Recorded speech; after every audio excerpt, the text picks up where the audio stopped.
नमस्कार, मैं डीएफओ रामनगर। आप सभी का बहुत बहुत धन्यवाद कि आप लोग आए यहाँ पे। आज का जो ये प्रेस कॉन्फ्रेंस है ये है रिगार्डिंग फॉरेस्ट फायर। जैसे आपने देखा है कि अब धीरे धीरे टेम्परेचर फिर से बढ़ना शुरू हो गया हुआ है। और जैसे कि टेम्परेचर राइज होता है, ह्यूमिडिटी कम होना शुरू हो जाती है, तो फॉरेस्ट फायर के चांसेस बढ़ जाते हैं। तो उसी से रिलेटेड लोगों को अवेयर करने के लिए वार्ता रखी गई है। और एक ये अपील भी है कि जैसे अभी आपने देखा होगा कि हमारी फसलें वगैरह अब कट रही हैं, और ऑलमोस्ट लोग फसलों काटने के बाद वो अपनी फसलों के जो अवशेष होते हैं उनको आग लगाते हैं, जो कि one of the biggest cause होता है फॉरेस्ट फायर का।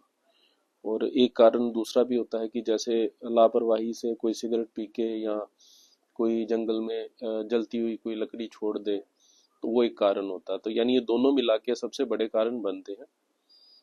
तो हमारी लोगों से यही गुजारिश है कि कृपया आप अपनी जब फसलों को, फसल के बाद जो उसके अवशेष को जब जलाएं, तो एक तो डिपार्टमेंट को इन्फॉर्म करें, और दूसरा देख लें जैसे जिस दिन ज़्यादा हवा हो उस दिन अवॉइड करें, मॉर्निंग में करें, आफ्टरनून में या इवनिंग में ना करें।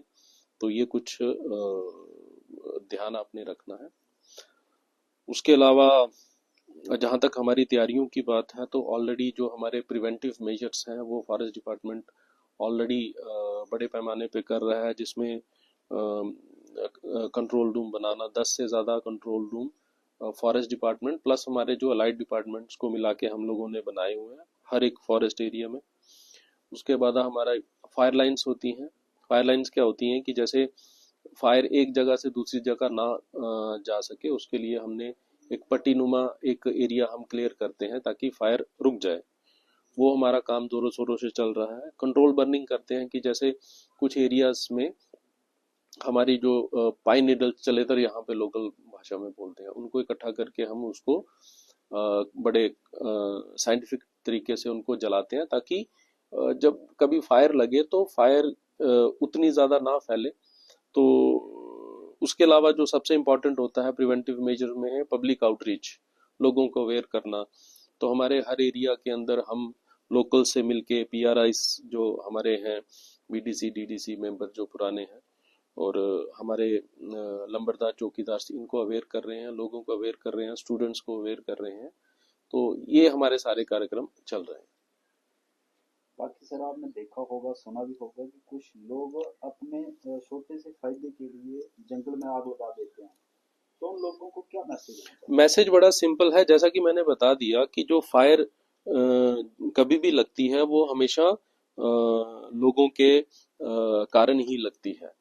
तो मैं सभी से यही आग्रह करूंगा कि आप पहली बात तो ये जो आपका एग्रीकल्चर वेस्ट होता है इसको जलाएं नहीं। अगर इसको जलाना भी है तो इसका एक बड़ा साइंटिफिक तरीका है कि आप मॉर्निंग में इसको जलाएं, जिस दिन हवा ज़्यादा हो उस दिन ना जलाएं।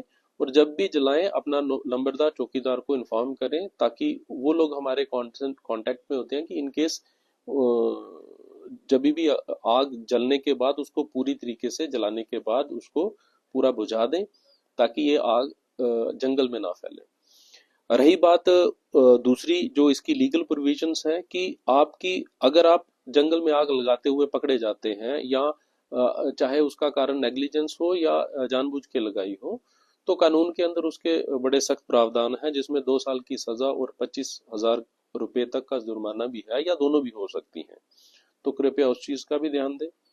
उसके अलावा अगर आपको कहीं घास की ज़रूरत है, या तो आपको पता है कि फॉरेस्ट डिपार्टमेंट अपने क्लोजर्स में घास भी लगाता है। तो बड़े पैमाने पे वो हम लोगों से जिस जिस एरियाज में घास है वो लेते भी हैं और ले सकते हैं। तो घास के लिए इसको अपने थोड़े से फायदे के लिए इसको अवॉइड करना चाहिए, बिकॉज आपके लिए वो 2 पोटली घास हो सकता है, लेकिन जब जंगल जलता है उसमें लाखों छोटे जानवर, कीट पतंगे सब मर जाते हैं। लकड़ी का नुकसान होता है, पर्यावरण का नुकसान होता है, मिट्टी का नुकसान होता है। तो उससे बचना चाहिए।